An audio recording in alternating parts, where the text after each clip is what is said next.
Olá, pessoal, tudo bem com vocês? Eu me chamo Pedro e sou professor de História da Secretaria Municipal de Educação de Barretos. Hoje, continuaremos a série de videoaulas que estão sendo gravadas para os alunos que, por algum motivo, não estão podendo participar das aulas online ou, das aulas presenciais. Esta aula é destinada aos alunos do oitavo ano, nono ano e EJA do ensino médio. Hoje trabalharemos a segunda parte do material 4, tá? Então, para vocês se localizarem aí da página 15 a 21 do material 4, a disciplina História.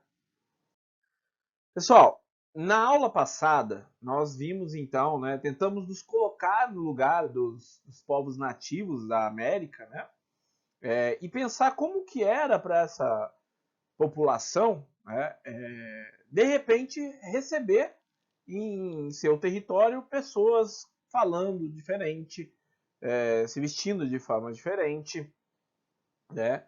É, como que foi essa invasão, para os povos nativos. Vimos também que até o final do século XV, os europeus representavam o mundo, o que a gente chama hoje de velho mundo, de uma forma que não contemplava, não tinha ali no mapa a América. Por quê? Porque até então os europeus não tinham chegado a esse território. A partir desse momento, quando eles passam a conhecer o território americano, eles começam a representar em seus mapas também a América, tá? Que passou a ser conhecida como, o continente passou a ser conhecido como o Novo Mundo, porque foi posterior, certo? Então vamos prosseguir nessa linha de raciocínio, da chegada dos portugueses, dos espanhóis, dos europeus até a América e como que foi essa relação entre europeus e povos nativos, ok? Para começar essa aula, eu peço que vocês acompanhem a leitura de um poema no material de vocês. É o poema Horizonte, de Fernando Pessoa. Então, acompanhem comigo, por gentileza. O mar anterior a nós, teus medos, tinham coral e praias e arvoredos. Desvendadas a noite e a cerração, as tormentas passadas e o mistério. Abria em flor o longe e o sul sidéreo. Sidéreo é que vem dos astros, esplendia sobre as naus da iniciação. Esplendia brilhava. E nau é embarcação à vela. Linha severa da longínqua costa. Quando a nau se aproxima, ergue-se e encosta. Em árvores onde o lago, em árvores onde o longe nada tinha. Mais perto, abre-se a terra em sons e cores. E no desembarcar, há aves e flores. Onde era só, de longe, a abstrata linha, o sonho é ver as formas invisíveis. Da distância imprecisa e com sensíveis movimentos da esperança e da vontade. Esperança, Buscar na linha fria do horizonte a árvore, a praia, a flor, a ave, a fonte. Os beijos merecidos da verdade. Fernando Pessoa foi um poeta português, que nasceu no final do século XIX e viveu em parte do século XX. Ele traz alguns escritos que, nesse caso, sugere algumas reflexões para a gente, que vamos pensar a partir dessas atividades. Bom, horizonte, pessoal? Horizonte, a gente vai pensar naquele espaço que a nossa vista alcança, que era esse horizonte que ele trabalha no texto. 14. Qual a relação, né? Qual relação podemos estabelecer entre os mapas e o poema? Bom, pessoal, nesse caso, né, nós vimos, né, um primeiro mapa que não tinha ali a representação da América, no segundo já tinha essa representação, né? E esse horizonte seria esse desconhecido, né? O horizonte sugere um limite entre o que pode, né, o que se pode ver, e o que está além do que a visão alcança, né, o desconhecido. Dessa forma, pessoal, o título do poema trata do desafio da navegação, né, que estimula e cria também temores, medo, né? Essa dicotomia, ou seja, essa dupla, né, significação, esses dois significados, né, estão presentes nas duas primeiras estrofes, né, quando os navegantes eles têm certeza de que existe algo muito além, né, do limite da visão deles. É o momento em que as incertezas, inseguranças, né, que são dadas no texto como abstratas, né, são superadas e o mistério passa então a ser revelado. Já na segunda parte, né, a última estrofe trata da verdade como uma recompensa deles terem acreditado naquele sonho que eles tiveram, né, nesse sonho. Ok? Na 15, os versos longe não tinha nada e mais perto abre-se a terra estão relacionados a qual momento histórico? Bom, pessoal, vamos pensar o seguinte. Este limite nós vamos compreender a partir dos versos, tá? Que estão aqui. E eles fazem referência a, né, como foi considerado pelos portugueses, uma descoberta, né? A gente coloca bem entre aspas esse descoberta dos portugueses, né? Mas os portugueses enxergam, né, enxergaram por muito tempo uma descoberta, né, essa recompensa, né, que eles descobriram algo novo, indicando assim a grandeza desse povo português diante do conhecimento construído durante toda a Idade Média, né, que estava restrito aos comandos da Igreja Católica, né? Então eles avançaram além do que se podia ver e tiveram uma recompensa, né? Eles tiveram essa descoberta. E nós já falamos sobre isso, né? Descoberta não é o melhor, a melhor palavra para usarmos nessa situação. Bom, 16. O que o poeta quis dizer ao usar as palavras medo, tormentas e mistério? Bom, apesar de todo essa euforia por realizar esse sonho, por buscar essa verdade, né? O Fernando Pessoa não ignora os medos e as angústias que foram sentidas pela tripulação, né? Que estavam em direção ao sul do oceano, né?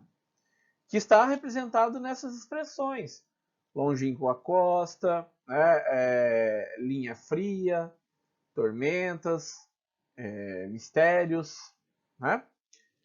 Também podemos falar, no fim de tudo isso, que a palavra sonho é entendida pelas expressões formas invisíveis e distância imprecisa, representa a conquista, né? Este é o momento, então, que o poeta descreve a superação de todos os desafios, esses medos, tormentas, mistérios, né? E que eles foram desbravadores, os portugueses, né? Dignos de ser recompensados com a verdade, que é onde eles chegam no final do poema, né? Ou seja, o espaço desconhecido, chamado de horizonte, era essa recompensa, essa verdade, né? Bom, pessoal, então aqui, nesse caso, ele usou essas palavras para retratar, né, essa insegurança que os portugueses tiveram, né, nessa empreitada, né? Então, a questão é, os portugueses não sabiam, né, pelo menos não retratavam sobre a América e muito menos sobre as populações que viviam na América. Agora eu gostaria que vocês acompanhassem comigo esse texto, né, que está na apostila de vocês também, o texto com o título Nós não somos índios, tá? Então, foi um texto de Brás de Oliveira França, ok? De 1999. Foi presidente da Federação das Organizações Indígenas do Rio Negro entre 1990 e 1997. Bom, Aicuê, Curi, Uiocó, Paranaçu, Suí, Peruaiana, Quirimbaú, Peri, Pessuí. Vai aparecer do rio maior, o maior e mais poderoso inimigo de vocês. Foi com essa mensagem que Ponamiri Minari, o grande mensageiro de Tupana, tentou prevenir todos os povos que dominavam estas terras antes de 1500. Talvez os pajés e os chefes imaginassem que esse poderoso inimigo fosse uma epidemia, ou a ira dos ventos, revolta das matas, ou mesmo vingança de Curupira.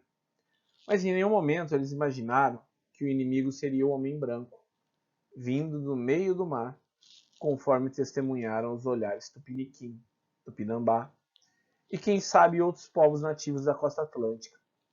Muitos anos depois, essa mesma história se repetiria nas terras dos valentes Chavante, Caiapó, Juruna e Caiabi, no centro-oeste, entre os Tarumã, Baré e Manaú, na conferência dos rios Negro, na confluência dos rios Negro e Solimões, e entre os Tucano, Beniua, Dessana e outros no extremo norte, no Alto Rio Negro. Possivelmente, esses brancos foram recebidos com grande surpresa e admiração, mostrando-se, por sua vez, com cara de bons amigos, oferecendo presentes, tentando se comunicar através de gestos e sinais. Em seguida, voltaram ao seu país de origem para comunicar ao rei a descoberta de novas terras, habitadas por indianos bugres ou indianos selvagens. Com essa notícia, o rei de Portugal deve ter, naturalmente, enviado para essas terras vários navios com milhares de pessoas, com autorização para ocupar e dominar o maior espaço possível no território então ocupado por seus verdadeiros donos, à custa de qualquer preço. Enquanto isso, o povo jamais poderia imaginar a tamanha barbaridade que um homem branco seria capaz. Não sabiam que a partir de então estava decretado o genocídio, o etnocídio, os massacres e as opressões dirigidas àqueles que passaram a ser chamados de índios. Bom, pessoal, vamos resolver as atividades e nós vamos conversando um pouco sobre o conteúdo enquanto isso. Né? Percebemos que quando os portugueses chegaram, então, já existia uma população nativa aqui no Brasil, né? Antes da chegada dos portugueses. Ou muito antes da criação da palavra, do termo Novo Mundo. Então, esse território não era novo para quem estava aqui. Esse território, né, não foi descoberto. Já existiam pessoas aqui. Nesse texto, podemos dizer o seguinte, na 17, quem escreveu essa narrativa? Pessoal, pela leitura do texto, nós percebemos que essa narrativa foi escrita por um indígena. E é sempre muito importante, né, escutarmos a história do outro ponto de vista, como combinamos na aula passada. Na 18 é perguntado, qual assunto é abordado nesse texto? Bom, o assunto, né, é a narrativa, né, é como é vista a chegada dos portugueses pelos indígenas. Só que dessa vez é o ponto de vista do indígena. 19. Durante a leitura, o que mais chamou a sua atenção no texto? Pessoal, essa é uma questão pessoal, né? Então, depende do que chamar a sua atenção, você vai colocar nessa resposta. Só que eu queria trazer alguns dados, né, para que vocês tenham a ideia, a dimensão do tamanho que foi esse empreendimento, que é essa viagem até a América. Né?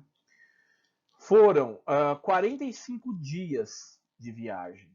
Foram 13 embarcações, 1.400 tripulantes distribuídos entre marinheiros, técnicos de navegação, escrivães, cozinheiros, padres e ajudantes, que chegaram à região ali de Porto Seguro, na Bahia, no dia 22 de abril de 1500.